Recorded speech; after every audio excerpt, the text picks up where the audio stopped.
Actually మా TV నుంచే తను సీరియల్ స్టార్ట్ చేసింది కాబట్టి మా టీవీ సపోర్ట్ ఖచ్చితంగా ఉంటుంది. సో దానివల్ల తనుజ తప్పున్నా కానీ ఎవరు రేస్ చేయట్లేదని నా ఒపీనియన్. ఎక్కడో సేఫ్ గేమ్ ఆడుతున్నట్టు అనిపిస్తుంది.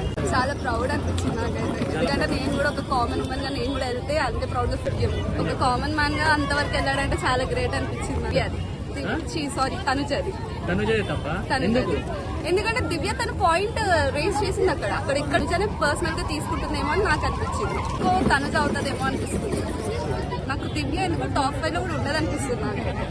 ఎందుకంటే వాళ్ళ పర్సనల్ రీజన్స్ వాళ్ళకి ఉంటాయి కదా. హోమ్ సిక్ ఫీల్ అవుతుందేమో. బికాస్ లో కామెడీ ఒకటే కాదు కదా, గేమ్ ఉండాలి, అన్ని ఉండాలి. సో ఫేమ్ అవి ఉండొచ్చు కదా తనకు ఆల్రెడీ బయట. మొన్న వాళ్ళ బ్రదర్ అండ్ ముఖవనేష్ వచ్చారు కదా, సో ఎలా అనిపించింది? ఆయన చాలా బాగుంది, ఎంటర్టైన్మెంట్ బాగుంది, బాగా చేస్తారు. సో జెన్యూన్ ఆడుతున్నాడు. బట్ నాకు ఈ మనవల్ ఫేవరెట్. అండ్ కళ్యాణ్ వాళ్ళ ఫాదర్ కూడా వచ్చాడు కదా, సో ఆయన ఫస్ట్ టైం ఊరు నుండి మళ్ళీ ఇక్కడ నన్ను స్టేజ్ మీద పిలిపించాడు అనేసి గౌరవంగా చెప్తున్నాడు కదా. సో వాళ్ళందరూ ఏడుస్తున్నారు కదా, సో ఎలా అనిపించింది ఆ మూమెంట్? ఫీల్ అవుతాను. సో నాకు చాలా బాగా అనిపించింది. ఆయన ఒక ఫాదర్, ఆయన ఒక డ్రీమ్ లాగా అది అనిపించింది. బాగా అనిపించిందా? కప్పు ముఖ్యం కాదు, పరువు ముఖ్యం అని చెప్పాడు కదా, సో దాని మీద మీ ఒపీనియన్ ఏంటి? అంతే కదండి, కప్పే ఉంది, వస్తుంది, ఎవరికైనా వస్తుంది. పరువు ముఖ్యం, మంచిగా. అండ్ తనుజకు దివ్యకు గొడవలు అయినాయి కదా, సో నీకు తెలిసి తప్పే పడుతుంది. ఇక్కడ కూడా పర్సనల్ గా వెళ్ళినట్టు నాకు అనిపించలేదు.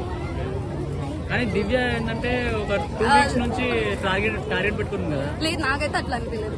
అట్లేమనిపించదా? ట్రైన్ టాక్స్ అవన్నీ దివ్య తన పాయింట్ చాలా క్లియర్ గా చెప్పింది. ఇంకా భరణికి వాళ్ళ గురువు వచ్చారు కదా నాగబాబు, సో ఆయన భరణికి చాలా కోపం అని చెప్పారు. బిగ్ బాస్ లో వచ్చేసి అంత కోపం లేదు, నార్మల్ గా ఉన్నాడు. సో అంటే భరణి ఫేక్ గా ఉన్నాడా లేదా రియాలిటీగా ఉన్నాడా? అంటే అది చెప్పలేము కదా, కోపం తగ్గించుకున్నాడేమో కదా. మరీ అంతగానమా?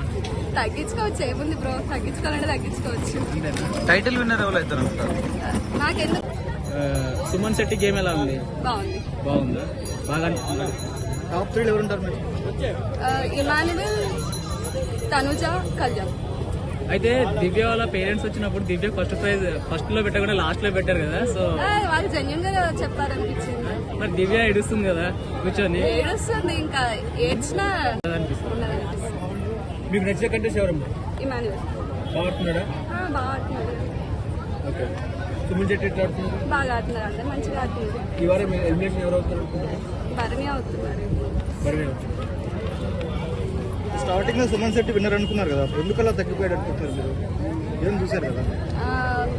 అంటే మొన్న వాళ్ళ వైఫ్ వచ్చింది కదా, సో ఇంకా వంశీకి ఏముంటది కదా, ఇంకో 3 వీక్స్ అయితే ఇంటికి వెళ్ళిపోతారన్న కాన్ఫిడెన్స్ అయితే ఉంటుంది కదా. నేను రామురాతుడు టాప్ 5 లో ఉంటాడు అనుకున్నా, వెళ్ళిపోయాడు కదా, సో మనం ఏం గెస్ట్ చేయలేము.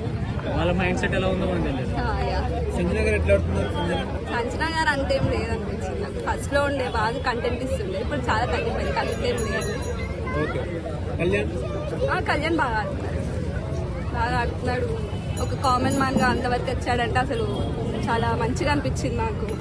ఉంటాడు, టాప్ 3 లో ఉంటాడు కళ్యాణ్. అంటే పర్సనలీ మై జెన్యూన్ ఒపీనియన్. లేదండి, అట్లేమనుకోలేదు. అంటే ఇప్పుడు ఒకటే చేస్తే అవ్వదు కదా.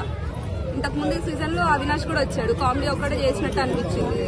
సో అంత అనిపించలేదు. అంటే మొన్నటి వరకు తను సెంటిమెంట్ తో ఆడింది, సెంటిమెంట్ తో ఫూల్ చేసి సెంటిమెంట్ కాదు కానీ తను ఎందుకో పర్సనల్ తీసుకుంటుందని చెప్పి అనిపిస్తుంది నాకు. అంతే, పర్సనల్ గా గేమ్ లాగా ఆలోచించట్లేదు. ఏ పాయింట్ చెప్పినా గానీ లైక్ దివ్య చెప్పింది తను జెన్యూన్ గా అది 100% కరెక్ట్. దివ్య పాయింట్ కానీ తను కావాలంటే పర్సనల్ గా వెళ్తుందేమో అని నాకు అనిపించింది. డబల్ గేమ్ తో ఆడుతుంది అన్నట్టు కూడా మాట్లాడుతున్నారు. డబల్ గేమ్ ఏం నాకు అనిపించలేదు కానీ సేఫ్ ప్లే అనిపిస్తుంది కొన్ని వాటి. అంటే తనతో ఆడిన వాళ్ళందరూ ఎలిమినేట్ అవుతున్నారు, తనతో ఎలిమినేట్ అవ్వట్లేదు.